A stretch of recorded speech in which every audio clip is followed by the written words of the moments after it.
Et vous faites bien de suivre la télévision rwandaise et ce journal présenté par Jean Damascène Manishimwe.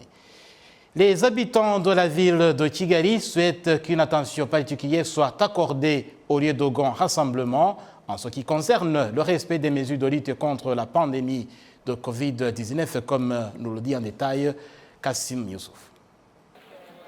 Les marchés, les gares, les bars et les agglomérations sont les lieux de rassemblement où l'on voit que certaines personnes n'appliquent pas les instructions sanitaires de riposte au Covid-19. Les habitants de la ville de Kigali souhaitent qu'une attention particulière soit accordée à ces lieux en ce qui concerne le contrôle du respect des mesures barrières et que tout le monde comprenne que la pandémie de Covid-19 est préoccupante. C'est clair que ceux qui ne se sont pas fait vacciner viennent et sont renvoyés mais étalent leurs marchandises en dehors du marché. Comme nous les rencontrons dans la vie de chaque jour, ils peuvent nous contaminer ou infecter nos clients. Je trouve qu'il faut des mesures plus sévères contre ceux qui ne se sont pas fait vacciner et qu'on les suive de très près.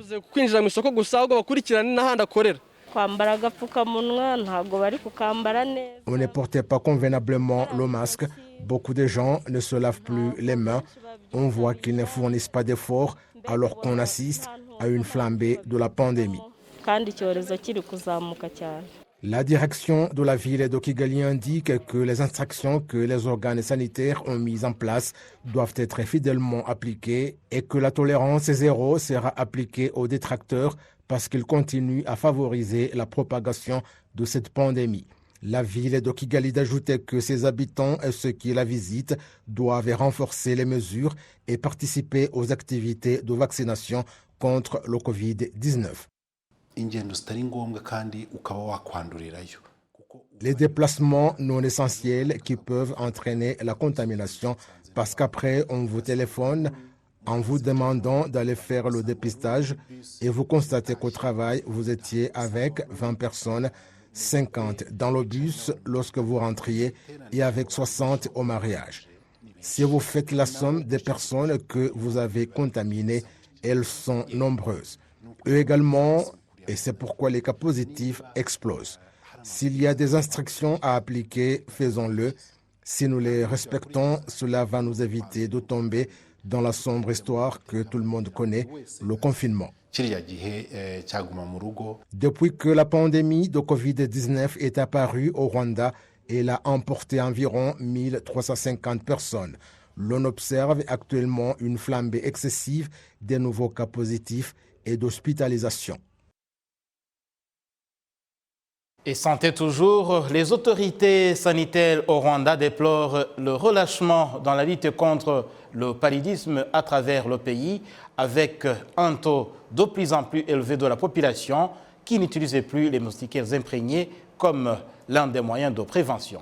Qu'en est-il de ce problème? Alphonse Muhire Mounana continue. Les résultats de la 6e enquête démographique et de santé récemment rendue publique au Rwanda montrent que les ménages disposant de moustiquaires imprégnés sont passés de 84% en 2014 et 2015 à 66% en 2019-2020. Ces mêmes résultats précisent que 34% des ménages n'utilisent plus les moustiquaires. À la lumière de cette enquête, des mesures adéquates doivent être prises pour améliorer le bien-être de la population, comme l'explique le ministre de la Santé, Dr Daniel Ngamije. Une telle recherche nous aide beaucoup dans la planification. Elle nous permet de nous évaluer avec cette année 2021 qui s'achève et de nous demander si nous avons atteint les objectifs que nous nous étions fixés dans le domaine de la santé et du bien-être social.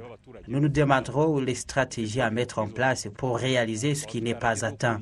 Les recherches de ce genre fournissent beaucoup d'informations utiles aux décideurs qui doivent faire une évaluation pour savoir où se situe ce qu'ils doivent renforcer compte tenu de ces statistiques. La dernière enquête démographique au Rwanda montre également que la lutte contre le paludisme se trouve beaucoup mieux en ville qu'en milieu rural. À titre illustratif, 76% des ménages en ville disposent de moustiquaires imprégnés contre seulement 64% en zone rurale. La ville de Kigali se place en tête du classement avec 86% des ménages qui se servent des moustiquaires comme moyen de prévenir le paludisme contre 59% en province de l'Est qui se situe en bas du classement. Les habitants du district de Musanze, nous sommes au nord du Rwanda, qui ont vécu pendant longtemps comme sans-abri, se déclarent ravis d'entamer 2022, habitant dans des habitations décentes, un don du gouvernement du Rwanda, comme nous le dit en détail Kassim Youssouf. Masengesho Judith est une mère de 5 enfants et réside actuellement au village moderne de Kinigi. Elle dit qu'elle a vécu pendant longtemps dans les forêts de la République démocratique du Congo parce qu'elle a été réfugiée à 10 ans et est rentrée au bercail à l'âge de 37 ans. Elle en dit qu'au Congo, on leur disait que celui qui rentrait au Rwanda était massacré, mais qu'elle a trouvé que c'est du pur mensonge.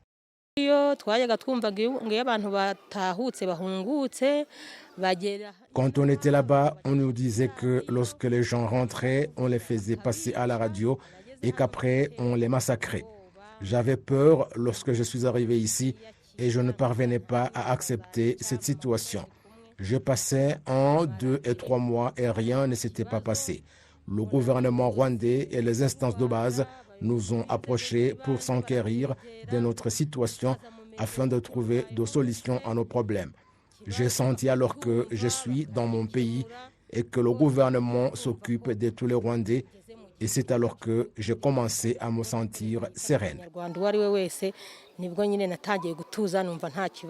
Lorsqu'elle est arrivée au Rwanda, elle n'a trouvé aucun proche et c'est alors que les instances de base ont loué pour elle une maison tout en lui promettant un logement décent.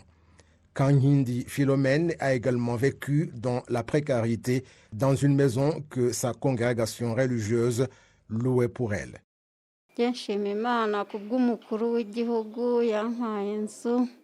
Je loue le Seigneur parce que le chef de l'État m'a donné un logement.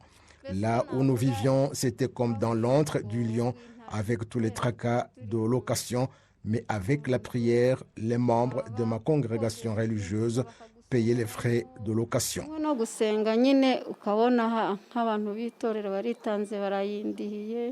Masengesho et sa voisine Kankindi Philomène sont actuellement heureuses que l'année 2021 s'est achevée et que 2022 a débuté alors qu'elles ont un logement.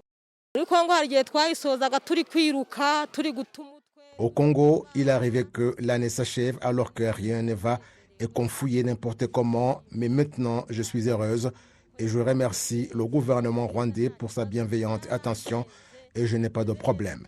Je remercie notre président, son Excellence Paul Kagame, qui se soucie du sort des Rwandais et qui m'a donné où vivre et qu'avec mes enfants, nous n'avons pas de problème. Je remercie Dieu que je ne dors plus ailleurs et loin de la pluie. Vivre dans une maison pareille, je trouve du sommeil et c'est pourquoi je prends du poids par rapport à ma situation antérieure. À différents moments, le président de la République, Paul Kagame, rappelle que le Rwanda est un pays d'espoir pour tous les Rwandais, message qu'il a notamment livré lors de la 27e célébration de la libération du Rwanda. Le Rwanda que nous voyons aujourd'hui signifie l'espoir. Ça signifie que nous travaillons main dans la main et que chacun se soucie de l'autre. Le village moderne de Kinigi, inauguré aujourd'hui, tout comme d'autres projets en rapport avec le développement social mis en place par les forces rwandaises de défense, conjointement avec d'autres organes. Cela prouve la collaboration en tant que Rwandais et nous avons fait cela notre tradition. Je voudrais vous en remercier. Jusqu'à présent, au Rwanda, plus de 28 000 habitants ont bénéficié de logements, dont environ 120 villages modernes. Et 85,4% de la population se sont déjà acquittés de leur contribution au régime de l'assurance maladie communautaire, communément appelée mutuelle de santé. d'après l'Office rwandais de la sécurité sociale. Faisons le point avec Janvier Mourenzi. L'assurance maladie communautaire mutuelle de santé est un système d'assurance maladie solidaire dans le cadre duquel les personnes ou les familles se réunissent et payent des cotisations à des fins de protection des soins médicaux en cas de maladie. Les statistiques de l'Office rwandais de la sécurité sociale montrent que la province du Sud se hisse en tête des autres provinces du pays dans le versement des contributions au régime mutuel de santé. Fin décembre dernier, 5 districts de cette province occupaient les premières places du classement national en termes de versement des contributions. Dans ces districts, celui de Gisagara est en tête avec une participation de 97,6%, une distinction qu'il détient depuis 4 ans, alors que les districts de la ville de Kigali se situent à 72,6%. La population de Gisagara estime que l'adhésion à ce régime est non seulement bénéfique pour la santé, mais accélère également le développement économique. Mituweli ifite igabanya ya mafaranga uzugatanga kwa muganga.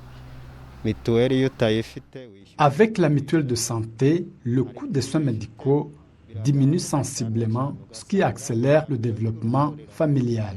On n'est plus obligé de vendre notre petit bétail pour satisfaire les besoins familiaux. Indwara yoroheje cyane ngo bitume ujyana rya tungo utari wateguye cyane. Après une sensibilisation sur les bienfaits de la mutuelle de santé, nos populations se sont mises ensemble au niveau des villages et mettent la santé au premier plan. Selon toujours l'Office rwandais de la sécurité sociale, les contributions au régime de mutuelle de santé en province du Sud sont évaluées à 89,3%, suivies de la province du Nord à 87,8%, la province de l'Est à 83,9%, l'Ouest à 83,4%, tandis que la ville de Kigali est en bas du classement avec une participation de 72,6%. L'Institut national des statistiques au Rwanda indique qu'au cours de l'année 2019, 98% de femmes ont accouché à l'hôpital contre 26% en 1992, alors que la mortalité infantile est passée de 151 pour 1000 à seulement 45 pour 1000 dans la même année, une réalisation occasionnée entre autres par la mise en place du régime de la mutuelle de santé. On le disait en titre, le district de Rutsiro, nous sommes à l'ouest du Rwanda, vient d'initier le tourisme rural basé sur la population, une nouveauté qui pourra accélérer le développement de la région. Certains habitants du secteur de Kivumu en district de Rutsiro disent qu'ils sont satisfaits du travail qu'ils effectuent pour entretenir ces routes secondaires qui bordent le lac Kivu parce qu'elles aident les touristes. Nous entretenons ces routes pour que les touristes puissent marcher à l'aise.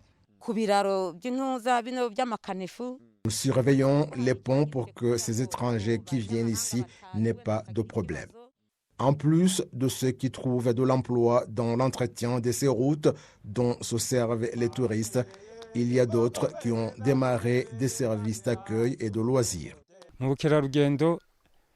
Dans le secteur du tourisme, j'ai débuté sans bétail et maintenant j'ai une chèvre et 4 chevreaux. Nous avons réalisé un pas en avant. Lorsque nous avons des clients, même ceux qui ne se sont pas produits gagnent parce que toutes les recettes sont déposées sur le compte de la coopérative. Vous comprenez que chaque membre de la coopérative gagne quelque chose.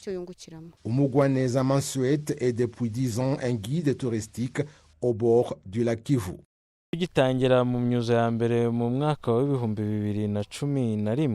Au début, en 2011, il n'y avait pas, par exemple, nulle part où l'on vendait de l'eau à boire.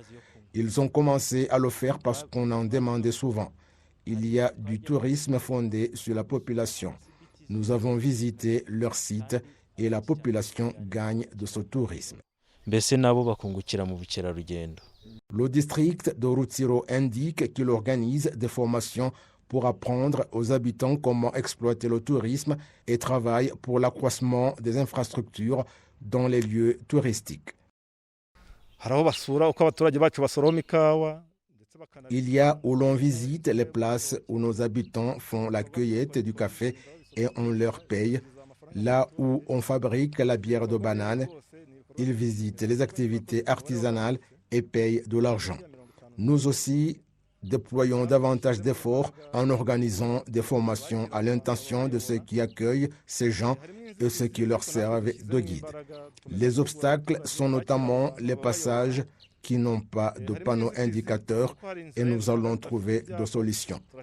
Il y a ceux qui marchent à pied ou qui se servent de bicyclettes et parfois nous avons des problèmes de passerelles. Nous avons pris des mesures pour trouver des solutions parce que c'est important pour que nos habitants puissent gagner de l'argent. La direction du district de Rutsiro indique avoir porté dans ses priorités le tourisme fondé sur la population. Avant que le Covid-19 n'explose, par jour, entre 300 et 400 touristes passaient dans ce district. Et c'est par ici que nous allons clore ce journal. Merci de l'avoir suivi. Au nom de toute l'équipe qui a contribué à sa réalisation, je vous souhaite à nouveau que 2022 soit pour vous une année couronnée de succès.